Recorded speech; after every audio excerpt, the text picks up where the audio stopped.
Greetings, YouTube. Today I'll be talking about the book, which I don't think can be seen. There we go. The Mathematician's Lament.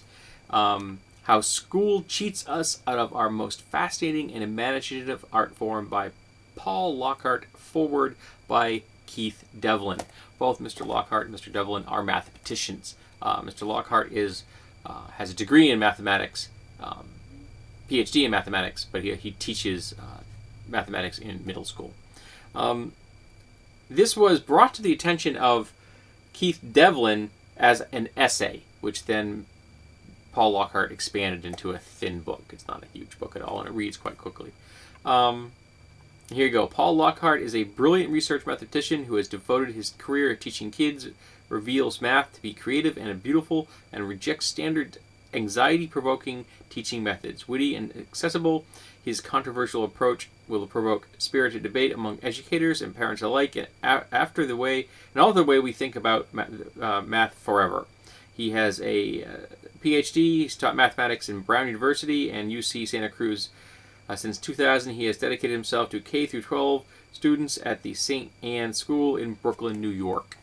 Very lucky students. Now, what Mr. Lockhart is complaining about here is how we have taken the art form of math and turned it into this form of formalized torture that we implement upon children, taught by people who don't understand the beauty of math and are just doing what they're told, like strong bosses in prisons. I mean, it's just horrible what we do with math. Math is about solving problems. That's it. And in the process of solving those problems, you can then discover and experience the mathematical process and concepts that are involved in it. But you have to remember that at its heart, it's the art form of solving problems. I was horrible at math. I am still horrible at math. Because the way math is taught is not something I am comfortable with. It is not something that works for me because the way it's taught. If I had been taught by Mr. Lockhart, I would probably love math. Now, I have over time come to understand that math has a wonderfully deep, rich, artistic aspect to it. That the theoretical concepts, the pure essence of math is something that is so beautiful. Even though I cannot understand how to do it, I have come to appreciate it without grasping how it is achieved. In many ways, it's like I go to a museum and I see beautiful artwork and I have no idea how it was made. Yes, you could say, okay, it was used by paint and it's on a canvas. That doesn't help me anything now, does it? If you say you hand me some paint and a canvas, I am not going to be able to recreate the Mona Lisa. And that's the problem. If as he uses an illustration here, if we told children that they could never listen to music until they had memorized musical notation, ever, they could not listen to a note until they had a complete understanding of musical notation and all of the basis of theoretical musical structure.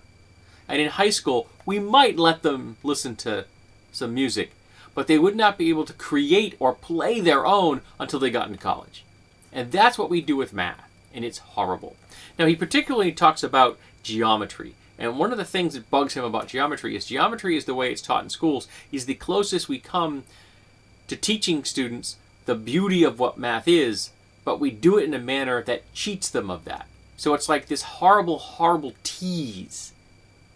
It says, yeah, right, no, you can't have it. No, You're gonna get close. Maybe give you a glimpse of it, then we're gonna take it away from you. I loved geometry because there was more than one answer. I could get close to the answer, have an ugly proof, and have it be right. But I could also come up with a beautifully elegant proof. The best proof. And that nature, that comfortable atmosphere, that safety of knowledge is that I could be right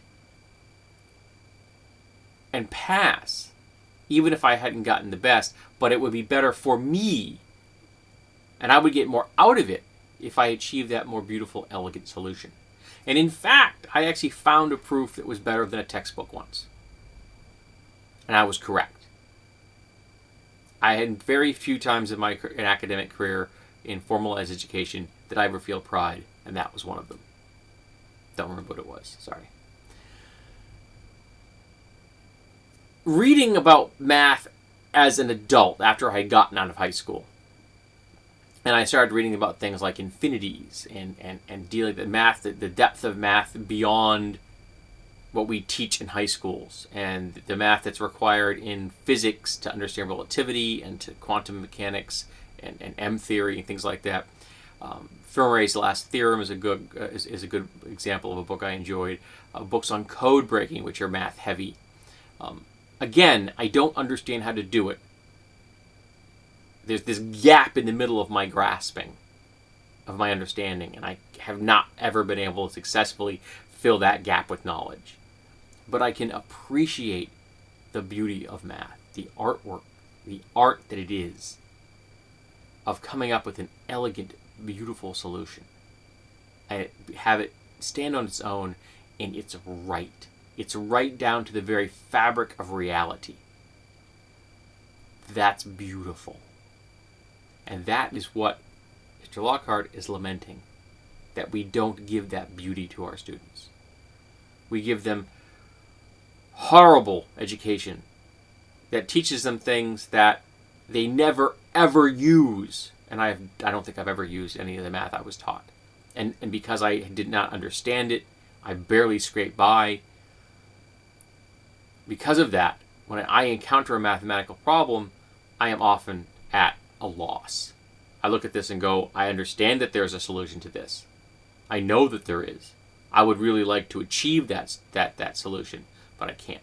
I keep a card in my wallet, rather my back pocket, and it has some common formulas for doing things like areas and volumes, things like that. Formulas that I find myself playing with in my head on a regular basis, and I can never remember them, so I carry them around on me so that I can then do the math and figure things out for myself.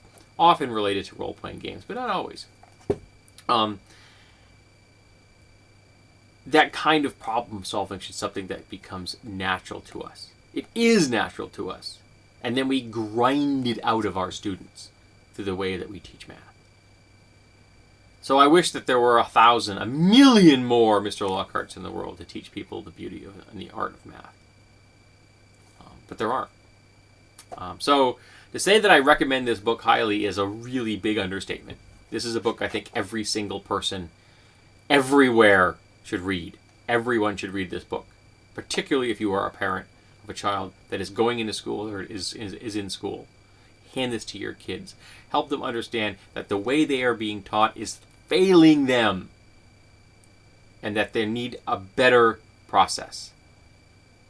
Not more friggin' tests, but to help understand that math is about solving problems in a beautiful, elegant manner.